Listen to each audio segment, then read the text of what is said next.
I'm about to show you some series of clips that explain this manufactured crisis that I don't know who started what, but the powers that be, I believe, started through the various proxies, countries, etc. So what I'm getting at with these clips is we are in a world of hurt. So just tell me what you think. Talk to you soon. Bye.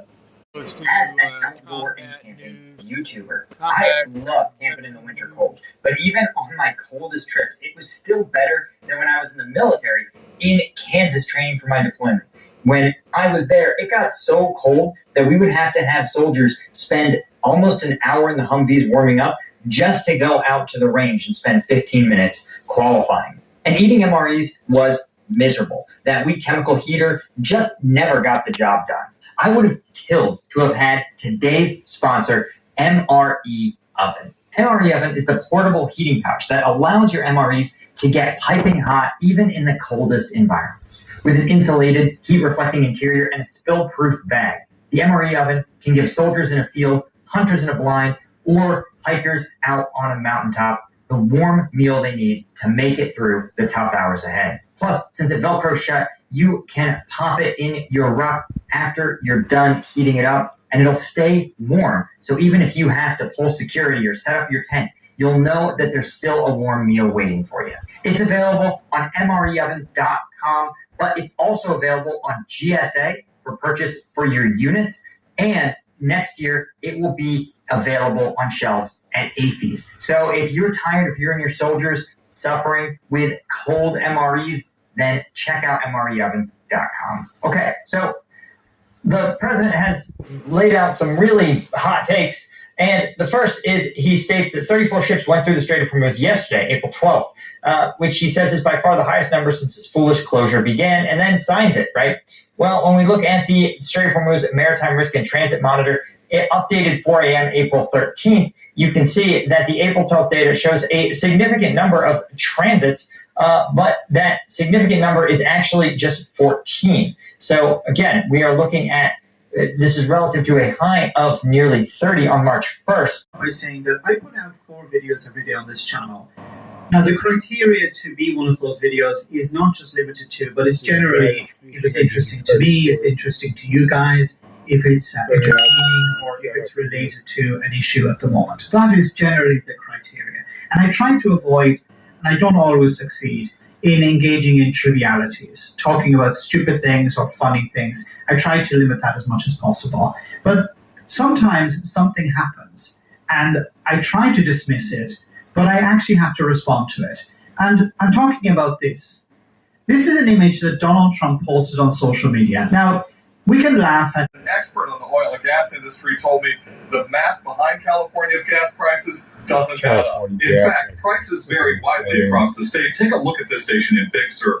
Regular unleaded will now cost you nearly $9.50 per gallon, with drivers paying almost $10 for premium. Here in the Bay Area, prices aren't quite that high yet, but they are hovering around $6 a gallon. Out of pocket, 100%. I definitely see it. I'm just like, oh my God. It's a daily struggle for local drivers and sticker shock for visitors. This man says regular gas was $2.30 a gallon when he left home in Oklahoma City. And I hate to add everything up to see what I spent on gas. The war in Iran and its effect on the key shipping lane for so much oil is fueling the overall jump at the pump nationwide, but drivers say that doesn't explain why it's so much more here.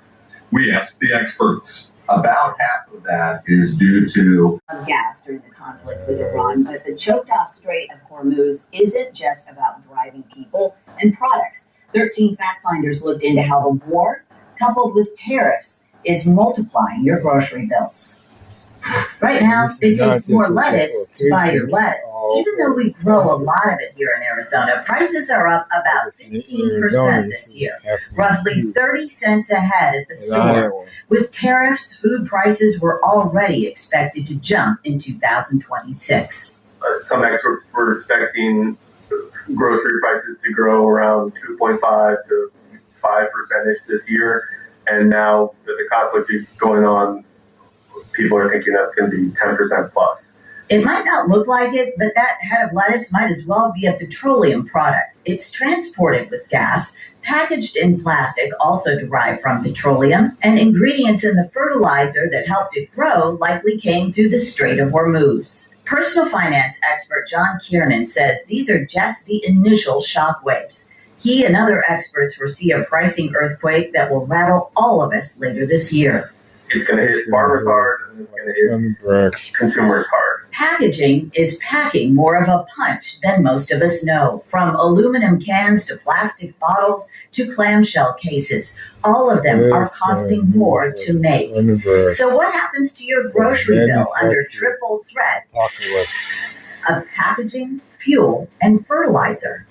So you have petroleum costs, so that's plastic packaging, and you also have metal. The site's unstable. Copy. Checking vehicles. Watch for sparks. Keep moving. Window is closing. We strike now. All assets are go. Precision is paramount. We stand ready. Targets locked. Routes are green. No decute. History watches. Final strike. Coordinated plan is active. Aircraft routes confirmed. Missile paths locked on target zones. All units, confirm launch status. Pilot 1 confirmed. 2, green light. Corridors are active.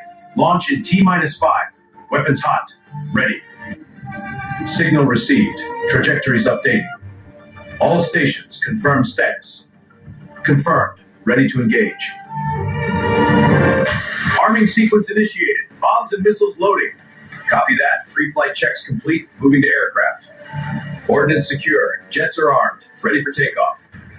Open the bunkers. Reveal our strength. Crews, advance to launch positions.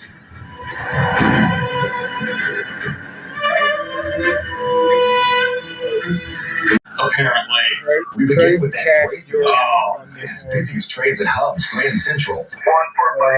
New York. The individual was armed with a large knife, described as a machete, and was behaving erratically, repeatedly stating that he was Lucifer. Wow. NYPD Commissioner Jessica Tisch says officers attempted to de-escalate and help the man, but he approached them with a knife. Okay, how are people still defending the subway as being safe? The individual refused to comply with at least 20 orders to drop the knife. Police say surveillance showed Griffin boarding a 7 train at the Vernon Boulevard station in Queens at around 9:30. Once at Grand Central, police say he moved upstairs to the 4, 5, and 6 platform. All 3 victims were taken to Bellevue Hospital and are expected to survive. No, it's a wheel panic under there. We get out, and all of a sudden, we're herded down the aisles. There's police, there's dogs. Passengers were directed to use the Park Ave and 42nd Street entrance. You know, and every time this happens, what are we told? We're told, oh, it's a minority of incidents. Oh, most people are perfectly safe. President Trump's latest vanity project to remake Washington, D.C. in his image. Trump officials shared these markups of the proposed 250-foot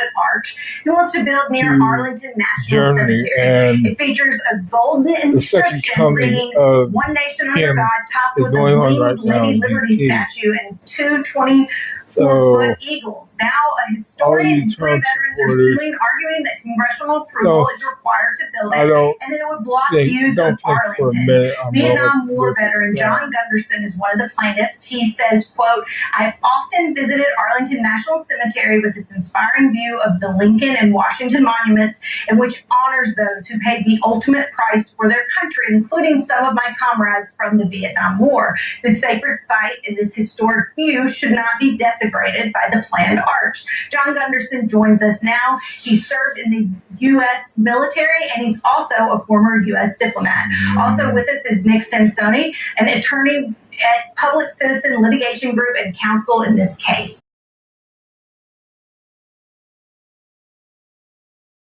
Political misstep. It's a moment so chaotic, so humiliating, that it left a vice president completely speechless, while the man he serves lit the match and walked away, smiling.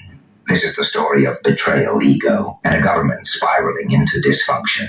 And it begins with a lie, the illusion of control. At the center of it all stands Donald Trump, a man who has built his entire persona on dominance, on the idea that he alone can bend reality to his will. But what What happens when reality pushes back? What happens when the war you started doesn't end the way you promised? When the easy wins turn into endless complications, you get desperation. And desperation in Trump's case looks like chaos. So here's what was happening. The world was already on edge. A fragile ceasefire between the United States and Iran was barely holding together.